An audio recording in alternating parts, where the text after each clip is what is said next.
Well, let's talk about the Telecaster. I became tele-curious in my 30s. I was a tele snob in my teens and 20s. I just like, these are old men guitars for old men, or Vince Gill, country guys, and just twangy, bad old man guitar was my opinion. That was my opinion on the Telecaster. And I was right. How can I say that? Well, because I didn't buy one until I was 40. So now I'm an old man and I bought one. So I was right. I thought Telecasters were for old men. Then I turned into an old man and bought one. So I was right. No, that's not true. But let's go through this. First of all, we'll go take a look. Take a look at what I ended up getting. This is a guy builds them in Nashville. It's not a Fender, but it sure is beautiful, and I sure do love it. It's got a maple neck, and a pretty classic. It's not a deluxe. It's not it's not anything crazy. It's just a Telecaster. Now you guys know better than I. I mean, is that normal, or because I've seen other Teles like that, or is a more traditional Telecaster? The strings come out down here. But anyway, so that's what I ended up getting when I turned into an old man, and I got my old man Telecaster, because Telecasters are for old men, says I. And again, you're like, that's not true. It's just like, well, how come I didn't get one until I was an old man then? Right? So, yeah, no, I always held that ignorant belief that it was for, Bruce Springsteen or Vince Gill, or, when you turned 40, someone showed up at the door with a Telecaster for you. And, obviously this is just nonsense. It's not true. I'm just being ignorant, right? Like, Landon Bailey's not an old man. He loves them. He's got all kinds of Telecasters. But what started to happen when I got in my late 30s and early 40s, I started to get drawn to them. I'm like, what is it about them? What is it about these Teles that people like? Is it an old man guitar? Is it just for country? I needed to get to the bottom of it. And I did. I did the research. I was like, why are Telecasters special? Because people would go, oh, you can only do this on a Telecaster, and you can only do that on a Telecaster. And some people would say, Telecaster does everything. And I needed to get to the bottom of it. So I did. So, little short history tidbits. It was the first commercially successful solid body electric guitar. I did not know that. Designed by Leo Fender, of course. Revolutionary, simple, durable, easy to mass produce these things. Originally praised for its bright cutting tone and ease of use in country, blues, and early rock. And of course, more genres than that, as we will talk about. It sets the foundation for Fender's guitar empire and inspired generations of guitarists across genres. If you haven't figured it out, I'm reading this from my notes. Why people love Telecasters. The simplicity. The 2 pickups, and 1 volume, 1 tone, and 3-way switch. Well, I'll tell you what, when I started looking into why did people like Telecasters, that's what clicked in my head and went, oh. It's the simplest electric guitar there ever was. It's a plank of wood with a neck on it with 2 pickups and, bare minimum electronics. And that is the day that clicked in my head and I went, oh, I get it. You have to give props to this thing for its simplicity and its versatility.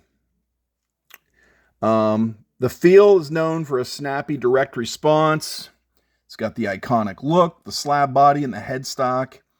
And these things have modding potential like no tomorrow, apparently. I would never mod mine unless I had duplicates. If I had one of the Squires, they're like $300. Sure, maybe. Even then, though, you've ruined your Squire. No one wants your modded Squire. As I've talked to some of you guys in the comments, we're going to make a t-shirt that says, no one wants your modded Squire. What does that mean? You go on Kijiji and you're like, hey, this guitar on Kijiji is $399. And me and my buddy, we did this, and this to it. It's like, well, now I don't know what I'm really buying. You say you put better pickups in it. You change the neck. Now I'm buying some Frankenstein that you and your buddy screwed with, right? So, yeah, we were going to make a t-shirt that said, no one wants your modded Squire. We might still make that shirt since I figured out a way to make t-shirts cheap. What else can we say about this thing? First production model was called the Broadcaster, and then it was called the Nocaster, and then the Telecaster. There was legal reasons they had to go through all that. Bruce Springsteen, Keith Richards, and Prince are all Telecaster players, but don't let that ruin them for you. There are good players that have them too, you know, not just the boss who pretends he's a blue-collar forklift operator down at the fish docks, but he's never worked a day in his life. Not like Keith Richards, the one-trick pony who puts it in open G and plays Start Me Up and then criticizes other bands. And then there's Prince. What can I say about Prince? Batman soundtrack. Yeah, so don't let the fact that Bruce Springsteen, Keith Richards, and Prince play Telecasters fool you. They're still cool guitars despite that. The Telecaster bridge pickup is mounted on a metal plate, which gives it its extra brightness and twang. The Tele's twang became synonymous with country music. Well, see, and that's the ignorant view I always held. I was like, well, I'm not Vince Gill. I'm not Randy Travis, you know? I'm not going to play wackadoo, wackadoo, wackadoo, you know, Tele twangy music. But that was just me being ignorant. Jimmy Page recorded most of Led Zeppelin 1 on a Telecaster, not a Les Paul. Well, those little trivias is how I started to respect the thing. You know, between Jimmy Page and Jay Mascis does all his leads on his Blue Tele. All of them. We may even come across the Blue Tele as we scroll through here. So, the body is made of ash or elder, depending on the model. Some Telecasters have a belly cut or contoured body, but purists love the slab. So yeah, I need that belly cut. I got the slab right now, but I sure could use the belly cut. If you guys don't know what a belly cut is, I'll show you here. So that's just the slab, right? That's why this thing's as simple as can be, right? I suck at woodworking, but I could probably cut that shape out. Belly cut is, this Jazzmaster here's got the belly cut. You see this contour here where my beer belly would go. Let me just see it on here. The Strat has got this is the belly cut right here. Pretty easy to figure out. Your belly sits on it. All right, what else do we got here? Leo Fender wasn't a guitarist. He was a radio repairman. Yeah, okay. That's a weird tip. I don't know why I wrote that down. Teles are a favorite in punk rock due to their simplicity and raw tone. I didn't know that, and again, it just brings me closer to respecting these. Teles are a favorite. The control plate layout is backwards for some players, but it's traditional now. I wrote that down. I don't know what that means. Let's see. The B-Bender system, developed by Clarence White and Gene Parsons, adds pedal steel sounds to a Tele. If I got this right, it's like you could something to do with this mechanism and the guitar strap, and you'd pull down, and it would bend.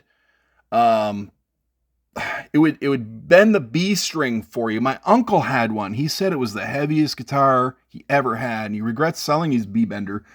But he said like his back and shoulders couldn't take it anymore. It's just, apparently they were very heavy. You guys chime in. Maybe all Telecasters aren't heavy. Many boutique builders copy or modify the Tele template. It's open source in spirit. Again, that is just another thing that sells me on these. Many boutique, and I just read that. A Tele can take heavy distortion and still retain clarity. And we'll get into that versatility. The Nashville Tele adds a middle pickup for Strat-like versatility. I didn't know that. And look at this. We've got one here with humbuckers. Look how beautiful these are, though. Let's just go to the standard. They're beautiful to look at. I was such an ignorant snob, and now I look at them, and I'm just like, they're so beautiful. I already own a yellow one, but I want that one, too. Like, look, it's just so beautiful. Let's go to the blue. I think Landon Bailey likes the blues. If you don't know, you probably know who Landon Bailey is. He's a really good YouTuber, Canadian, and he runs a great YouTube channel. I think it's just called Landon Bailey or Landon Bailey Media or something like that. But he's just Mr. Tele on YouTube. I think when I was trying to figure out why people like these guitars, I probably watched 30 Landon Bailey videos. Let's see what else we got here. Andy Summers of the Police had a heavily modified Tele with built-in preamp, phase switch, and more. Again, don't let that dissuade you. There are cool guitarists that have Teles as well. It's not all just Bruce Springsteen and Andy Summers, for God's sakes. Tom Morello used the Telecaster for most of his Rage for the Machine debut, when they rage for the machine and do everything that the machine tells them, you know. Okay, because we'll do what we tell you. Okay, because we do what we tell you. Jimmy Page's Telecaster. Look how cool this is. Let's see. I guess that's all my notes. So yeah, when I was trying to come out of my Telecaster, when I was tele-curious and trying to come out of my Telecaster ignorance, I was trying to figure out what people saw on these guitars. When I found out Jimmy Page played one, and Jay Mascis, and really cool players played them, and when I found out that it is the simplest setup, that was for me. I was like, yeah, I need simple. My brain can't take too many options, or I just don't get anything done. That's what sold it for me. So, are Telecasters just for old men? Yes, obviously. I hated them till I was 39. And then I turned 40 and I liked them. So, I mean, I was right.